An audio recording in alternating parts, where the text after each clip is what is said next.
ಹಗಲು ರಾತ್ರಿ ಕೆಲಸ ಮಾಡಿದ್ದಾರೆ. ಪ್ರತಿಯೊಬ್ಬ ಪೊಲೀಸ್ ಅಧಿಕಾರಿಗಳಿರ್ಬೋದು, ಕಂದಾಯ ಇಲಾಖೆ ಅಧಿಕಾರಿಗಳು, ಮೆಡಿಕಲ್ ಸಂಬಂಧಪಟ್ಟಂತ ಅಧಿಕಾರಿಗಳು ಕಷ್ಟ ಬಿದ್ದು ಕೆಲಸ ಮಾಡಿದ್ದಾರೆ. ರಾತ್ರಿ ಹಗಲು ನಿಂತಿದ್ದಾರೆ. ಒಬ್ರು ಈ ಕಾಂಗ್ರೆಸ್ ಅವರು 5 ಲಕ್ಷ ನಾವು ಕಳ್ಸಿಕೊಟ್ರಲ್ಲ, 5 ಲಕ್ಷ ಜನನ ಟಾಟಾ ಮಾಡಿದ್ ಬಿಟ್ರೆ, ಹಿಂಗೆ ಹೋಗಿ ಟಾಟಾ ಬಸ್ಸಲ್ಲಿ ಟಾಟಾ ಮಾಡಿದ್ ಬಿಟ್ರೆ ಇಡೀ ಚೆಕ್ ಹಿಡ್ಕೊಂಡು ಹಿಂಗ್ ಓಡಾಡಿಸಿದ್ರು ಅಷ್ಟೇ. ಎಲ್ಲ ಕಡೆ ಚೆಕ್ನ ನಮ್ಮ ಮನೆಯಲ್ಲಿ ನಾನು ಹೋದ್ರೆ ದೃಷ್ಟಿ ತೆಗಿತಾರೆ. ನಮ್ಮ ಮನೆಯಲ್ಲಿ ಹಂಗೆ ದೃಷ್ಟಿ ಬರೋದು, ದೃಷ್ಟಿ ತೆಗೆಯೋದು, ಜೋಬಲ್ಲಿ ಇಟ್ಕೊಳೋದು, ದೃಷ್ಟಿ ತೆಗೆಯೋದು, ಜೋಬಲ್ಲಿ ಇಟ್ಕೊಳೋದು, ಅಷ್ಟು ಬಿಟ್ರೆ ಅವ್ರು ಏನು ಮಾಡಿಲ್ಲ. ನಮ್ಮ ಸರ್ಕಾರಕ್ಕೆ ಸುಳ್ಳಿನ ಸರ್ದಾರರ ಪಾರ್ಟಿ ಅಂತಿಲ್ಲ. ಅವ್ರ ಪಾರ್ಟಿಯಲ್ಲಿ ಇದೆ ವೀರಪ್ಪ ಮೊಯ್ಲಿ, ಸುಳ್ಳು ಹೇಳೋದ್ರಲ್ಲಿ ದೊಡ್ಡ ಸರ್ದಾರ. ಅದರಿಂದ ಇವತ್ತೇನು ಅವರು ಬೆಳಗ್ಗೆ ಪ್ರೆಸ್ ಮೀಟ್ ಮಾಡಿದ್ದಾರೆ ಅದೆಲ್ಲ ಅಪ್ಪಟ ಸುಳ್ಳು. ಅದೇ ರೀತಿ DMIC ಅಂತ ಹೇಳಿದ್ದಾರೆ. DMIC ತುಮಕೂರು ರೋಡ್ ಇರುವಂತ ಅಲ್ಲಿ 10,000 ಬೆಡ್ ಹಾಕಿದ್ದಾರೆ. 250 ರೂಪಾಯಿ ಬಾಡಿಗೆ, 3 ತಿಂಗಳಿಗೆ 20,000 ರೂಪಾಯಿ ಅದಕ್ಕೆ ಬಾಡಿಗೆ ಆಗ್ತದೆ.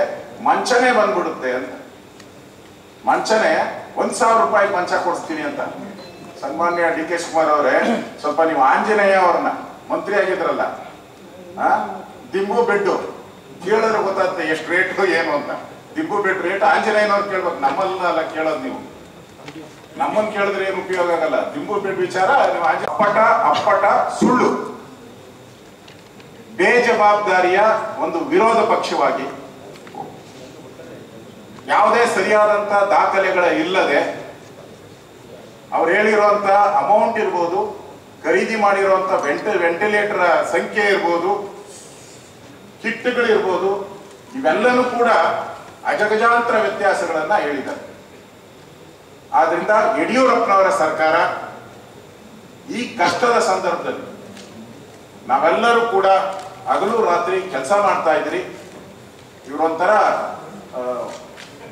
ಸಿನಿಮಾ ನೋಡಕ್ಕೆ ಹೋಗ್ತಾರಲ್ಲ, ಸಿನಿಮಾ ನೋಡಕ್ ಹೋಗ್ತಾರಲ್ಲ, ಆ ತರ ನೋಡ್ಕೊಂಡು ಒಬ್ಬರೇ ಒಬ್ಬ ಕಾಂಗ್ರೆಸ್ಸಿನ ಕಾರ್ಯಕರ್ತರು, ನಾನು ಅವ್ರಿಗೆ ಚಾಲೆಂಜ್ ಕೊಡು, ಒಬ್ಬ ಕಾಂಗ್ರೆಸ್ಸಿನ ಲೀಡರ್ಸ್ ಯಾರ್ದಾದ್ರೂ ಕೋವಿಡ್ ಮನೆಗೆ ಹೋಗಿ ಕರ್ಕೊಂಡ್ಬಂದು ಆಸ್ಪತ್ರೆಗೆ ಬಿದ್ದಿರೋ ದಾಖಲೆ ಇದೆ ನಿಮ್ಮ ಹತ್ರ?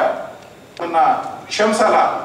ಇನ್ನಾದ್ರೂ ಬುದ್ಧಿ ಕಲ್ತ್ಕೊಳ್ಳಿ. 120 ವರ್ಷ ಇರ್ತಕ್ಕಂಥ ಪಾರ್ಟಿ ನಿಮ್ದು, 120 ವರ್ಷ ಇತಿಹಾಸ ಅನ್ನೋ ಪಾರ್ಟಿ ನೀವು ಈ ತರ ಬೀದಿ ರಂಪ ಮಾಡುವಂತ ಒಂದು ವಿಚಾರವನ್ನ ಸರಿಯಾದಂತ ಒಂದು ದಾಖಲೆ ಇಲ್ಲದೆ ಮಾಡಿರುವಂತದ್ದು ಅಕ್ಷಮ ಅಪರಾಧ.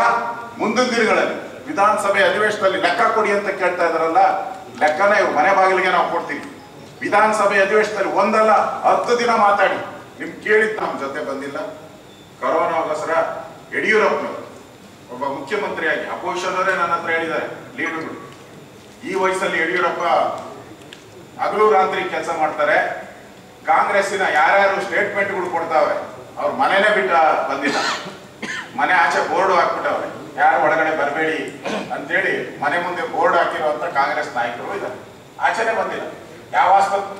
DK ಶಿವಕುಮಾರ್ ಅವರು ನಮ್ಮನ್ನು ಕೇಳೋದ್ ಬದಲಾಗಿ ನನಗನ್ಸ್ತೈತೆ ಅವರು ನಮ್ಮನ್ನು ಕೇಳಿಲ್ಲ. DK ಶಿವಕುಮಾರ್ ಅವರು ಅಧ್ಯಕ್ಷರು ಈ ಮುಂಚೆನೂ ಆಪಾದನೆಗಳನ್ನ ಮಾಡಿದ್ದಾರೆ.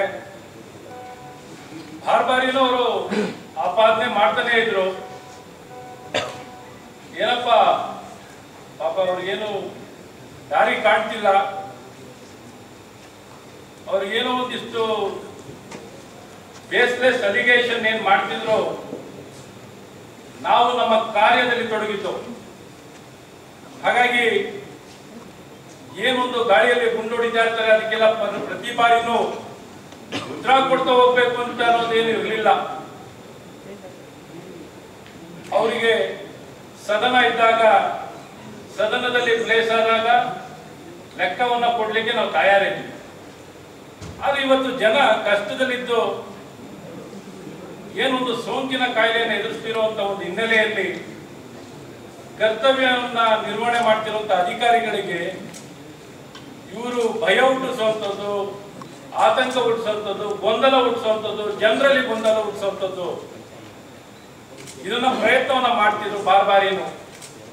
ಈ ವಿಚಾರದಲ್ಲಿ ಸನ್ಮಾನ್ಯ ಮುಖ್ಯಮಂತ್ರಿಗಳು ಅವರು ಉತ್ತರವನ್ನು ಕೊಟ್ಟಿದ್ರು. ಆದರೂ ಬಾರಿನೂ ತಿರ್ಗಿ ಅದನ್ನೇ ಮಾತಾಡ್ತಿದ್ರು.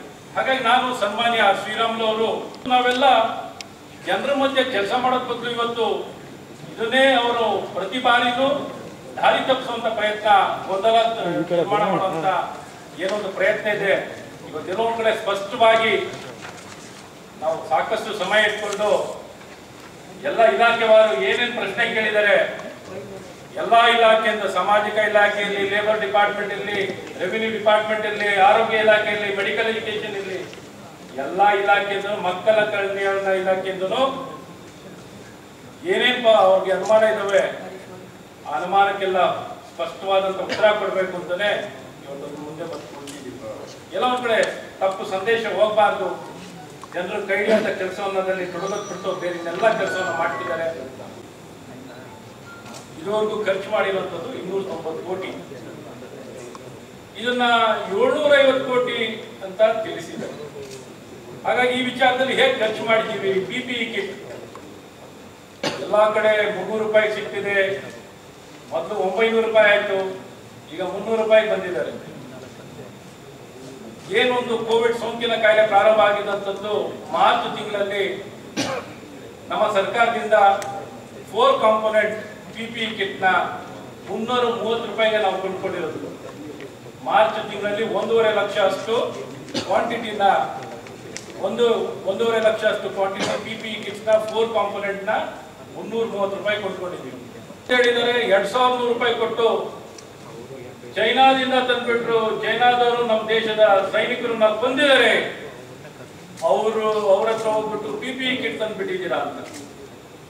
ಇದೇ ಪ್ರತಿಪಕ್ಷದ ನಾಯಕರು ಆಗ ಸದನ ನಡೀತಿರ್ಬೇಕಾದ್ರೆ PPE ಕಿಟ್ ತಂದಿಲ್ಲ, ಇಂಪೋರ್ಟ್ ಮಾಡಿಲ್ಲ, ಯಾಕೆ ತಂದಿಲ್ಲ, ಯಾಕೆ ತರಿಸ್ಕೊಂಡಿಲ್ಲ, ನಿಮ್ಗೆಲ್ಲ ಬಂದಿದೆ. ಮಾರ್ಚ್ ಏಪ್ರಿಲ್ ಮೇ ತಿಂಗಳಲ್ಲಿ ಇಂಡಿಯಾದಲ್ಲಿ ನಾವು ಯಾವುದು PPE ಕಿಟ್ ನ ಮ್ಯಾನುಫ್ಯಾಕ್ಚರ್ ಮಾಡ್ತಿರ್ಲಿಲ್ಲ. ಇಂಡಿಯಾದಲ್ಲಿ ನಾವು ಕೊಡ್ತಾರಲ್ಲ, ಇವ್ರು ಎಷ್ಟು ಮಟ್ಟಿಗೆ ಸರಿ ಇದೆ ಇವರಿಗೆ ಹೇಳಿಕೆ ಕೊಡುವಂಥದ್ದು? ಇವತ್ತು ದಾಖಲೆ ಇಲ್ಲದೆ ಆಪಾದನೆಯನ್ನ ಮಾಡುವಂಥದ್ದು. ಇವತ್ತು ಜನ ಕಷ್ಟದಲ್ಲಿ ಬಳಲ್ತಿದ್ದಾರೆ. ಇದ್ರದ್ದು 1 ರೂಪಾಯಿದನ್ನು ಕಾಣ್ತಿಲ್ಲ, ಬರೀ ರಾಜಕೀಯ ಮಾಡುವಂತ ದುರುದ್ದೇಶದಿಂದ ಇವತ್ತು ನಿಂತ್ಬಿಟ್ಟಿದ್ದಾರೆ.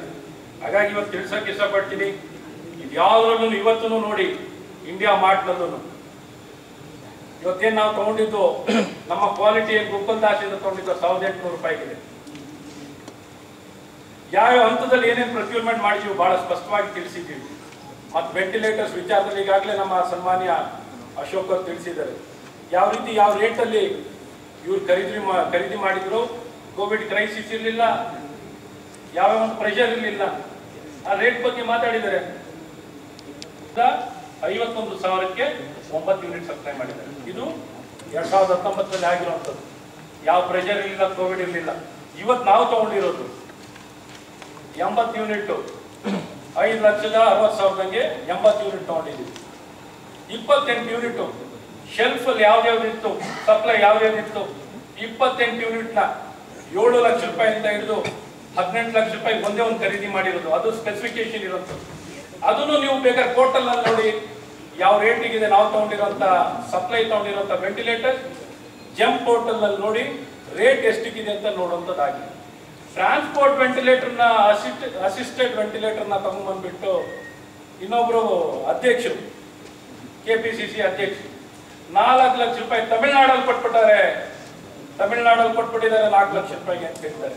7 ರೂಪಾಯಿಂದ 97 ರೂಪಾಯಿವರೆಗೂ ಕೊಂಡ್ಕೊಂಡಿದ್ದೀವಿ. ಇವತ್ತು 44 ರೂಪಾಯಿಗೆ ಕೊಂಡ್ಕೊಳ್ಳೋದು ರೆಡಿ ಇದ್ದೀವಿ. ನಾವೇನು 147 ರೂಪಾಯಿಗೆ ಕೊಂಡ್ಕೊಂಡಿರೋದನ್ನ ಇವತ್ತು ಔಟ್ಸೈಡ್ ಮಾರ್ಕೆಟ್ ನಲ್ಲಿ ಹೊರಗಡೆ ನೋಡ್ಕೊಳ್ಳಿ 200 ರೂಪಾಯಿಗಿದೆ. ಮಹಾರಾಷ್ಟ್ರದಲ್ಲಿ 100 ರೂಪಾಯಿ ತಗೊಂಡಿರೋದು, ಆ ಟೈಮಲ್ಲಿ ತಗೊಂಡಿರುವಂಥದ್ದು ಇವತ್ತು 44 ರೂಪಾಯಿಗಿದೆ. ನಾವು ತಗೊಂಡಿರುವಂತ N95, ನಾವು ತಗೊಂಡಿರುವಂತ 3M N95 ಮಾಸ್ಕ್ 97 ರೂಪಾಯಿ ತಗೊಂಡಿದ್ದೀವಿ. ಇವತ್ತು ನೀವು ನೋಡಿ ಬೇಕಾದ್ರೆ ಪೋರ್ಟಲ್ ಅಂತ ತಕೊಂಡು ನೋಡಿ 200 ರೂಪಾಯಿಗೆ. SM ಫಾರ್ಮಾಸ್ಯೂಟಿಕಲ್ ಬಗ್ಗೆ ಮಾತಾಡ್ತಿದ್ದಾರೆ. SM ಫಾರ್ಮಾಸ್ಯೂಟಿಕಲ್ ನಲ್ಲಿ ಕೋವಿಡ್ ಸಂದರ್ಭದಲ್ಲಿ ನಾವು ಸಪ್ಲೈನೇ ತಗೊಂಡಿಲ್ಲ. ಅವನು ಹಳೆ ಸಪ್ಲೈಯರ್ ಅವರು 104 ರೂಪಾಯಿಗೆ 100 ರೂಪಾಯಿಗೆ ಸಪ್ಲೈ ಮಾಡ್ತಿದ್ರು 200 ml ನ. ಆ ಸಪ್ಲೈಯರ್ ನ ತಗೊಂಡು ಇವತ್ತು ಕೋಟ್ ಮಾಡ್ತಿದ್ದಾರೆ. ಇವತ್ತು ನಮ್ಮ ಸಪ್ಲೈ ಡೇಟ್ಸ್ ಕೊಡ್ತೀವಿ, ನಿಮಗೆ ಡೇಟ್ಸ್ ಕೊಡ್ತೀವಿ. 1,08,500 ml ಸ್ಯಾನಿಟೈಸರ್ನ ಕೊಂಡ್ಕೊಂಡಿರುವಂಥದ್ದು. 500 ml ಗೆ 250 ರೂಪಾಯಿನ ತಗೊಂಡಿರೋದು. ಇವತ್ತು 100 ml ಇದೆ. ಅವತ್ತು ನಮಗೆ ಸಪ್ಲೈ ಇದ್ದಿದ್ದು ಡೈಲಿ ಪ್ರೊಡಕ್ಷನ್ ನಮ್ಮ ಕರ್ನಾಟಕದಲ್ಲಿ 5,000 ಲೀಟರ್ ಇತ್ತು. ಇವತ್ತು 4 ಲಕ್ಷ ಲೀಟರ್ ಪ್ರೊಡಕ್ಷನ್ ಇದೆ. ಯಾವ ಸಂದರ್ಭದಲ್ಲಿ ಎಷ್ಟು ಕೊಂಡ್ಕೊಂಡಿರುವಂಥದ್ದು? Government of India consumer affair ಇಲಾಖೆಯಿಂದ ಕೊಟ್ಟಿರುವಂಥ rate for every 100 ml, for every 200 ml ಗೆ 100 ರೂಪೀಸ್ನ ಕೊಂಡ್ಕೋಬಹುದು ಅಂತ ಗೈಡ್ಲೈನ್ಸ್ ಇದೆ. ಕೊಂಡ್ಕೊಂಡಿರೋದೇ 30,000 ಗ್ಲೌಸ್ ಕೊಂಡ್ಕೊಂಡಿರೋದು 11 ರೂಪಾಯಿ 40 ಪೈಸೆಗೆ. ಹೇಳಿರೋದು ಎಷ್ಟಿಗೆ ರೇಟು? 40 ರೂಪಾಯಿ. ಏನಿಂತ ಆಪಾದನೆಗಳು ಮಾಡ್ಕೊಂಡು ಏನನ್ನ ಬಾರಿ ಹೇಳಿದ್ರು ಅವರಿಗೆಲ್ಲ ಮೊನ್ನೆ ಶ್ರೀರಾಮುಲು ಅವರು ಕೊಟ್ಟಿದ್ದ ಹೇಳಿಕೆ ಮುಖಭಂಗ ಆಗಿದೆ.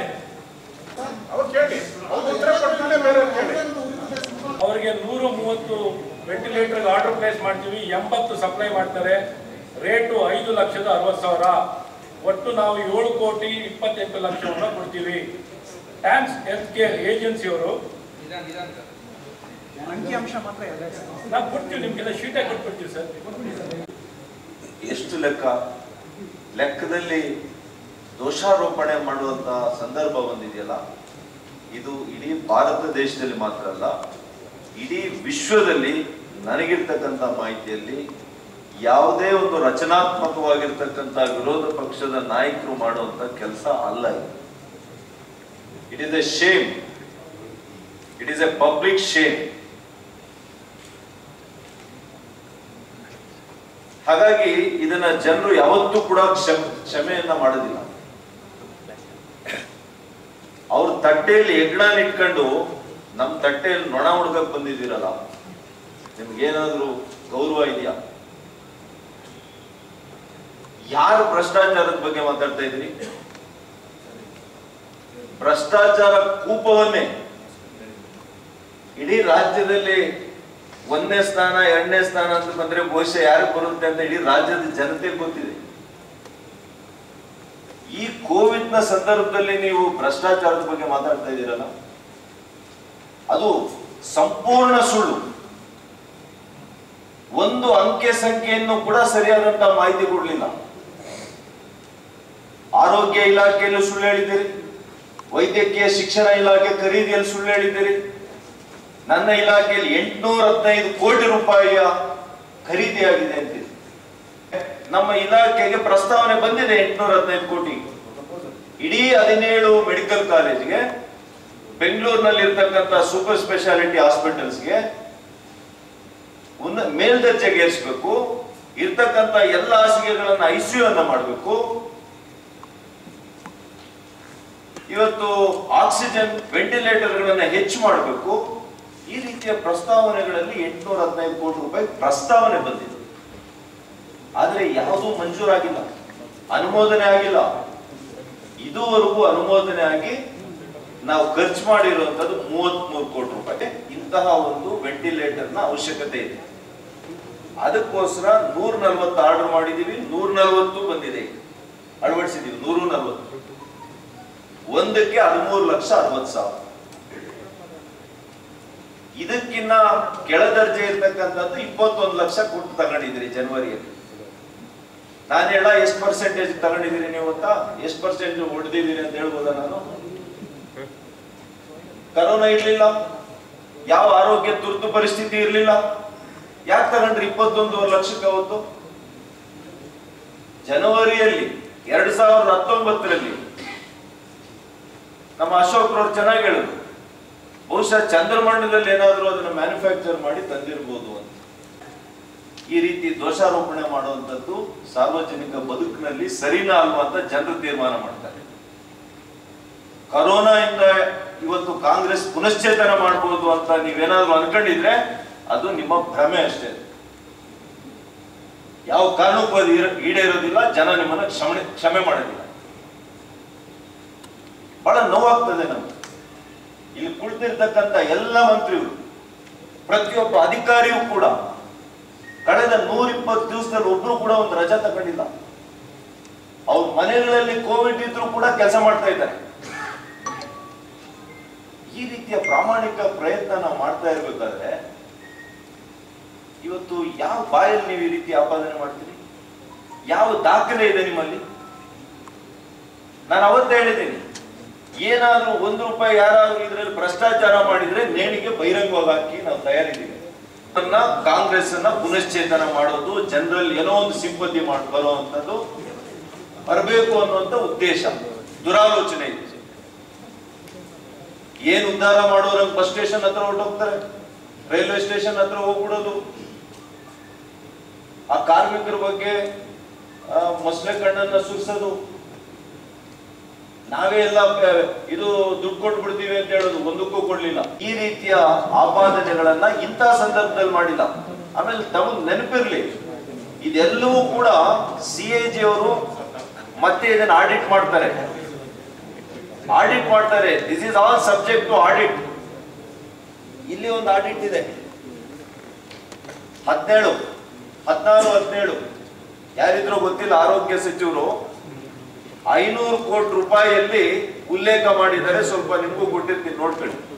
ಪ್ರತಿ ಇಲಾಖೆ ರೋಗಿಗಳಿಗೆ ಔಷಧಿ ಸಿಗಬಾರ್ದು, ಉಪಕರಣಗಳು ಸಿಗಬಾರ್ದು, ಅಲ್ಲಿ ಗುಣಮಟ್ಟ ಕಡಿಮೆ ಆಗ್ಬೇಕು. ಇದೇ ತಾನೇ ನಿಮ್ಮ ಉದ್ದೇಶ. ಹಾಗಾಗಿ ರಾಜ್ಯದ ಜನತೆ ಬಹಳ ಗಮನಿಸ್ತಾ ಇದ್ದಾರೆ, ಎಲ್ಲವನ್ನು ಕೂಡ ಗಮನಿಸ್ತಾ ಇದ್ದಾರೆ. ರಾಜಕಾರಣ ಮಾಡಿ, ಯಾವ್ದ್ರಲ್ಲಿ ಮಾಡ್ಬೇಕು ಅದ್ರಲ್ಲಿ ಮಾಡ್ಬೇಕು. ಇದು ಆರೋಗ್ಯದ ತುರ್ತು ಪರಿಸ್ಥಿತಿ.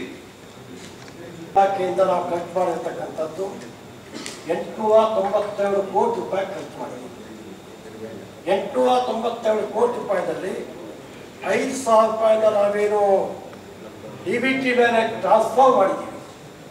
16,37,328 ಜನಕ್ಕೆ 816 ಕೋಟಿ 16,40,000 ರೂಪಾಯಿನ ನಾವು ಟ್ರಾನ್ಸ್ಫರ್ ಮಾಡಿದ್ದೇವೆ. ಅಂಕಿಅಂಶ ಮಾತ್ರ 16 ಕೋಟಿ 16,37,328 ಜನಕ್ಕೆ ಅವ್ರ ಅಕೌಂಟಿಗೆ 5,000 ರೂಪಾಯಿನ ಕನ್ಸ್ಟ್ರಕ್ಷನ್ ಲೇಬರ್ ಅಕೌಂಟಿಗೆ ಜಮಾ ಮಾಡಿದ್ದೀವಿ.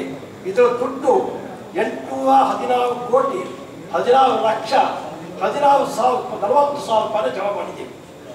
ಒಟ್ಟು ಖರ್ಚು ಮಾಡಿರ್ತಕ್ಕಂಥದ್ದು 892 ಕೋಟಿ. 814 ಕೋಟಿ ಕಳೆದ ಮೇಲೆ ಉಳಿದಂತ ಕೆಲಸಕ್ಕೆ ಖರ್ಚು ಮಾಡಿರ್ತಕ್ಕಂಥದ್ದು ಕೇವಲ 76 ಕೋಟಿ ಖರ್ಚು ಮಾಡಿದ್ದೀವಿ. 76 ಕೋಟಿಯಲ್ಲಿ ನಾವು ಕುಕ್ಕರ್ ಫುಡ್ಡಿಗೆ 25 ಕೋಟಿ 17,15,696. 25 ಕೋಟಿ 27,15,696 ರೂಪಾಯಿ ಖರ್ಚು ಮಾಡಿದ್ದೀವಿ.